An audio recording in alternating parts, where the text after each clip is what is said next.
The Miser and His Gold. In a quiet village nestled between rolling hills, an old man named Mr. Grumble lived in solitude. He was known not for his kindness, nor for any great wisdom, but for his relentless obsession with wealth. Gold was his only love, his one source of comfort, and he hoarded it with a devotion that bordered on madness.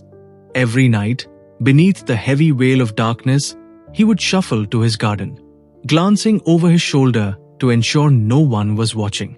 There, under the ancient oak tree, he had buried his treasure, a small chest brimming with gold coins, their surfaces worn smooth from his touch. He never spent them, never traded them for comfort or joy. Instead, he would run his fingers through them, feeling the cold, hard metal slip through his hands like grains of sand. This was his ritual, his solace. But wealth hoarded is never truly wealth, and greed has a way of attracting misfortune. One fateful night, as Mr. Grumble caressed his fortune, he was unaware that a pair of sharp eyes watched from the shadows. A thief named Tom, cunning and desperate, had been lurking nearby, drawn by the old man's peculiar behavior.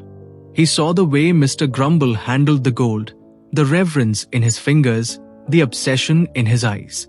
He waited, and when the miser had safely returned to his house, Tom crept forward, unearthed the chest, and disappeared into the night. At dawn, when Mr. Grumble went for his ritual, he found only a gaping hole where his treasure had once been. His heart seized. He clawed at the earth with trembling hands, as if by some miracle he might unearth his stolen gold. But there was nothing. The realization hit him with crushing force. The treasure that had defined his life was gone. His cries pierced the morning air, drawing villagers to his side. He raged, he wept, he cursed the heavens. The villagers murmured amongst themselves, some pitying him, others shaking their heads. Among them was an elder, a man known simply as Mr. Kindheart. He approached and placed a gentle hand on Mr. Grumble's shoulder. "Why do you grieve so?" he asked softly. "My gold is gone," Mr. Grumble sobbed. "All that I had, all that I lived for, gone." Mr. Kindheart studied the broken man before him. Then, in a voice laced with wisdom, he said, "But tell me, did you ever truly have it?" Mr. Grumble blinked, stunned into silence. "You never spent it, never used it, never let it bring you warmth or comfort. It sat beneath the earth, untouched. In that sense, it might as well have been a pile of stones." The words cut deeper than Mr. Grumble expected. He had spent years guarding his treasure, believing it to be the source of his happiness. And yet, what had it given him? What had he gained? An empty life? A lonely existence? "What should I do now?" he asked, his voice barely above a whisper. Mr. Kindheart smiled. "There is another kind of wealth, one that no thief can steal. Give instead of hoard. Share instead of hide. You may find that the joy you've been searching for does not lie in gold, but in the people around you." For the first time in his long, miserable life, Mr. Grumble hesitated. And in that hesitation, a seed of change took root. Days passed, and with them, a transformation began. Mr. Grumble took what little wealth remained and used it in ways he never had before. He bought food for hungry children, blankets for the shivering, medicine for the sick.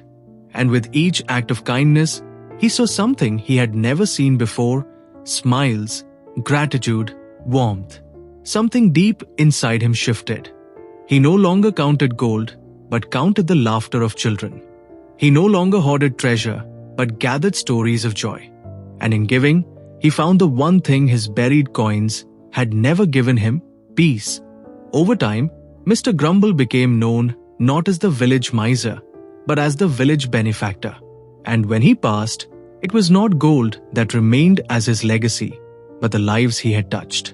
Because true wealth, he had learned, was never in what you keep, but in what you give away. The moral of the story. The tale of Mr. Grumble reminds us that fulfillment does not come from counting our riches, but from sharing what we have. Giving, kindness, and connection with others create a legacy far greater than gold. In the end, happiness is not found in what we possess. It is found in what we give away. I hope you enjoyed this story. Don't forget to subscribe and share it with your friends. Thanks for watching.